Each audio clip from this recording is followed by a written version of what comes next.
Hello and welcome to Chess Book Reviews 131. I've just moved my camera. I really saw this shows me off to my best effect, but it may do.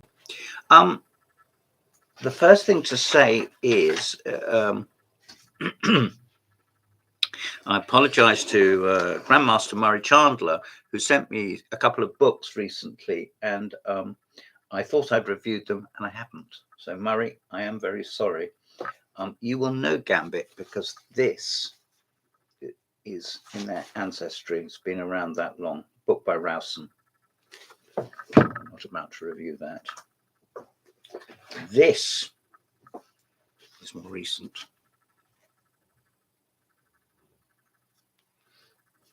Burks of Hungary. Yes, that's right. Tibor. Two names you know very well. What a beauty. I'm not about to review that either. Here's a much older book. I still love it. Winning Quickly at Chess by John Nunn.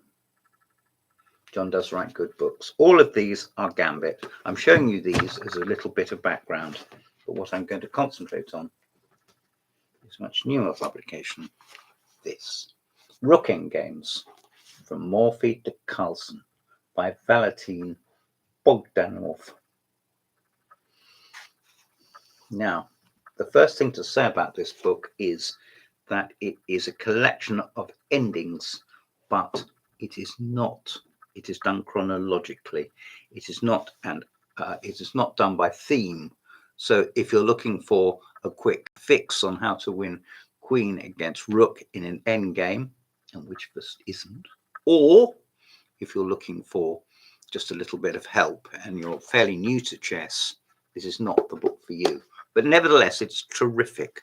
And it says, so you want to improve your Rook endings. Good choice, as they occur more often in your games than your favorite opening lines. Well, that's an interesting statement. Is that true?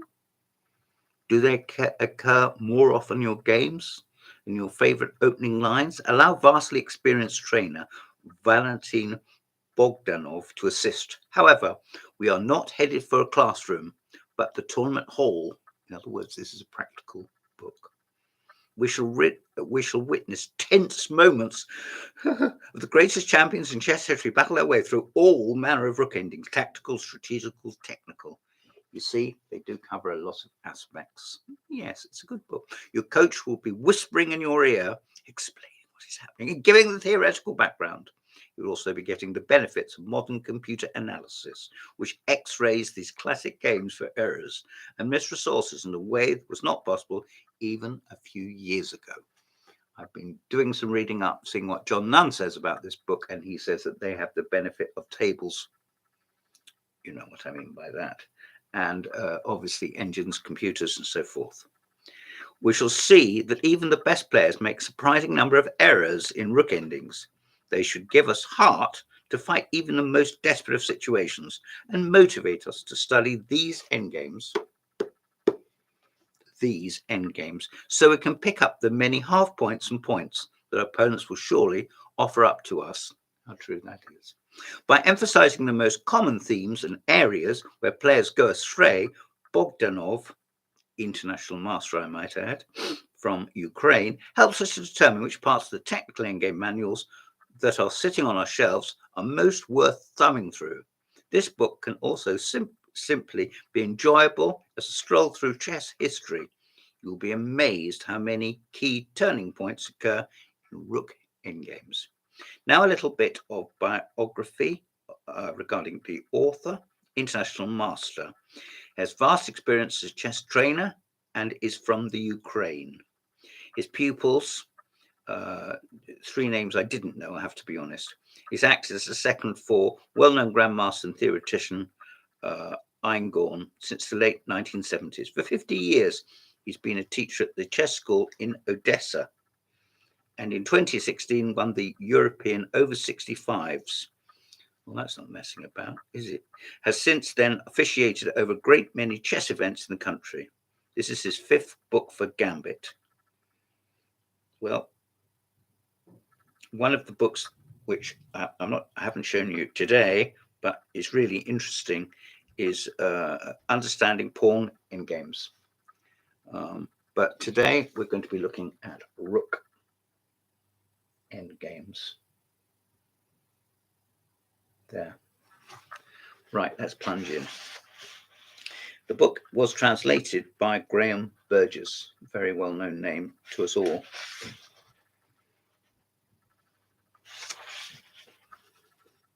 And the book was published last year. And this is also available on Kindle. Gives a background of symbols and an introduction explaining what the book's about. Oh, we'll read that, don't we? Nothing wrong with that. And now we begin with a chapter on Steinitz.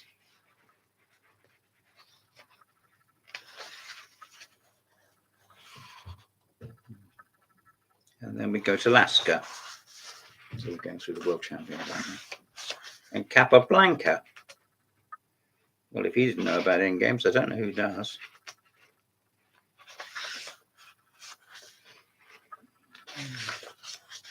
Watson by Capablanca. Alekhine playing against George Thomas from Hastings. First game I see. I gave a talk about George Thomas to GAMBIT Chess Club not so long ago, so he's probably fresh in my mind. Here's Alekhine playing against Boglyabov, a frequent opponent. Let me just show you the formatting. I know I don't hold this very still, but I crave your indulgence here. There we are. Baden, 1934. Baden. Named after Leonard Baden.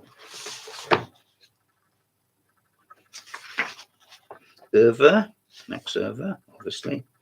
World champion. The Dutchman.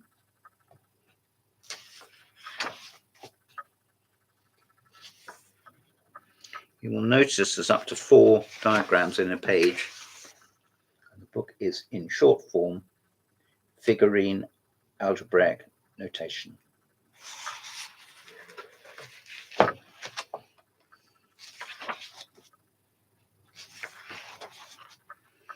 Now we switch to the deluge of Soviet players, should be pleased to say.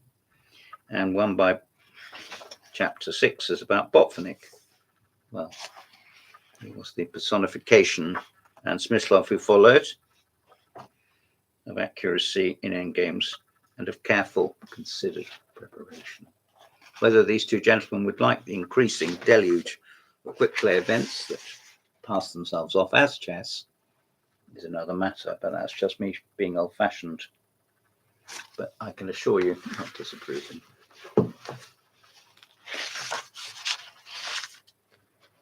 Here we are with Vasily Smyslov, and here we are with Tao.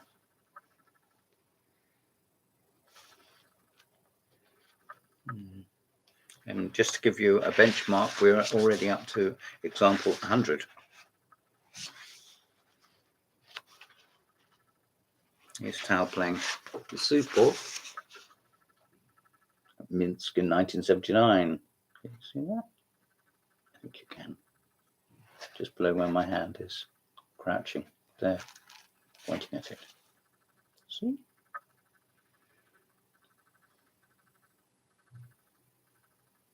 There we are, Rook on the 7th.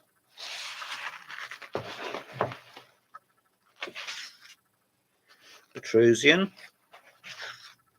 chapter 9 about Tikhon Petrosian. Players always interested me very much indeed.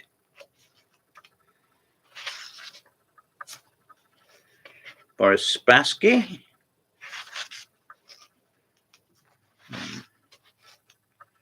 One of the few world champions is still alive, is Boris. Bobby Fish.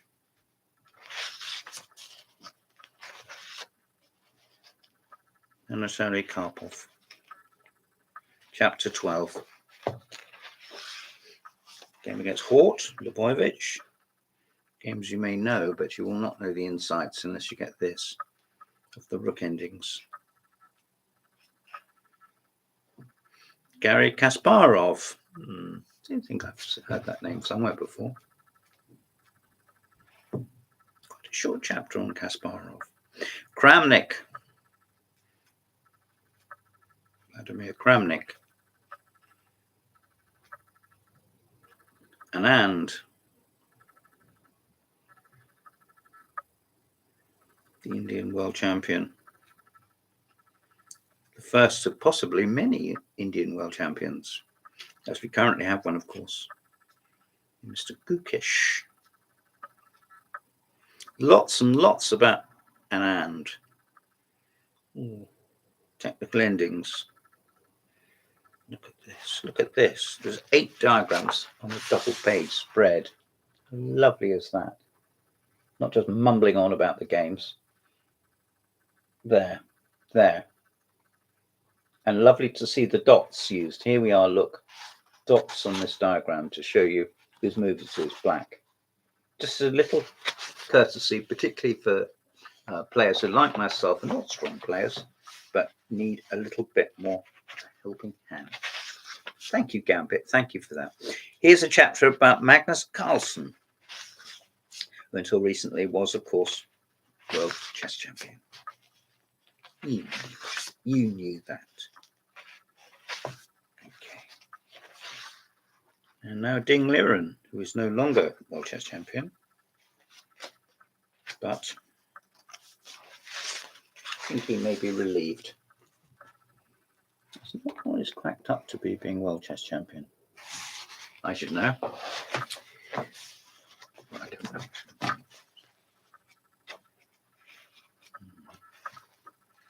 And now chapter 18 is about Staunton. I would have thought that should have been presented earlier. Howard Staunton.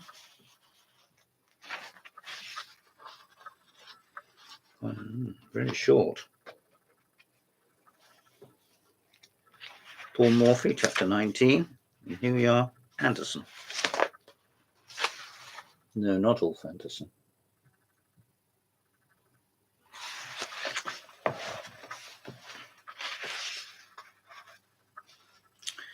Chapter 21 about Talash. So they've obviously gone through all the world champions, and now they're doing a bit of backtracking. Rubinstein. Once again, as you could say with Capablanca, Endgames were his forte.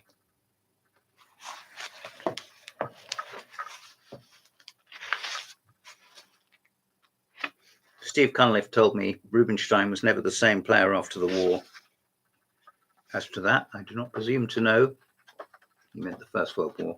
As to that, I do not presume to comment. There's a point to make, perhaps. Nimzovich here. Ray Keane is reading this.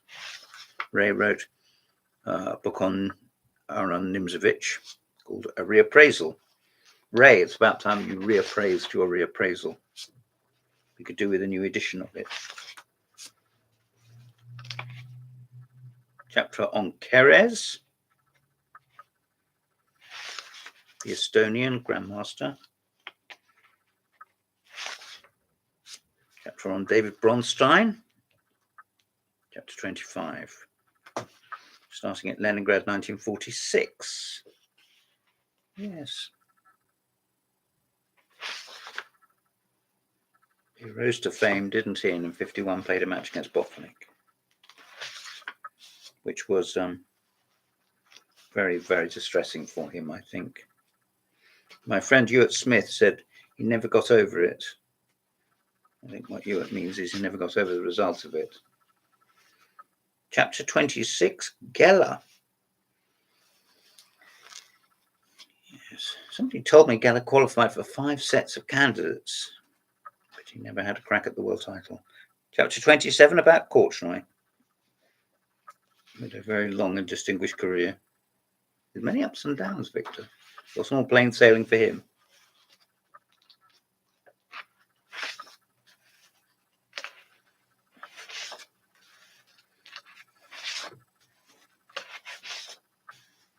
Ivanchuk, chapter 28.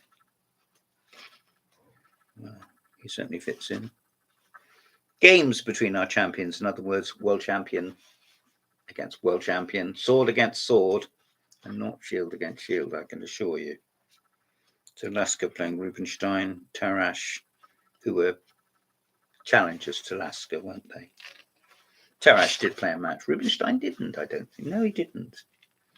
It's a pity he didn't. If I can come up with a time machine, I'd like to pair them off. I'd like them to play in about 1912, 1913, somewhere like that. Somewhere in Central Europe where lots of people could go and watch and really enjoy. They could play 12, 14 games. Because I haven't got a time machine. I don't even enjoy watching Doctor Who, but that's nothing to do with anything. Just to give you a little benchmark, this is 358, number 358. So once again, I'll show you how rich it is in examples. And this is games between our champions. Here's Fischer playing Geller, and here is the famous, very famous, possibly too famous game between Botvinnik and Fischer, which Botvinnik said in drawing this meant more to him than winning the title back from Tal. I doubt that, but it was a very interesting game, wasn't it?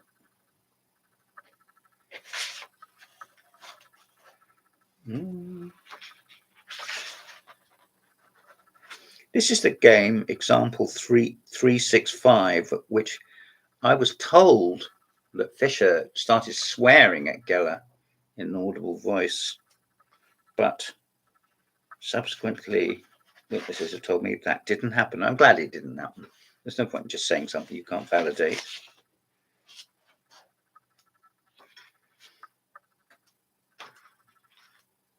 That's about it, I think. We're coming up to, there's a chapter on for you to work out the answers yourself. Exercise positions. Yes, exercise positions. And the answers actually embedded in the text. There are 68 exercise positions in roughly ascending order of difficulty. So there you are. And then you can refer back to the earlier chapters to see the answers.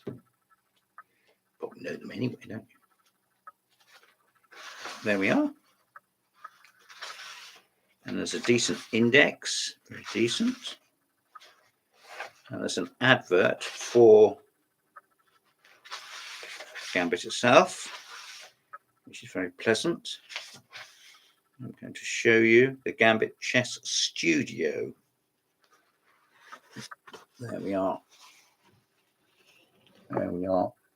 And the all-important GAMBIT Chess Studio.com at the bottom if you want to get in contact with them. I should be putting in a large number of links down below. That may take a little time, but for all of that. Well, this has been a bit brief, but it has also been appreciated. I've enjoyed looking through lessons from an expert trainer in the most common and important type of ending based on the games of the greatest players of all time.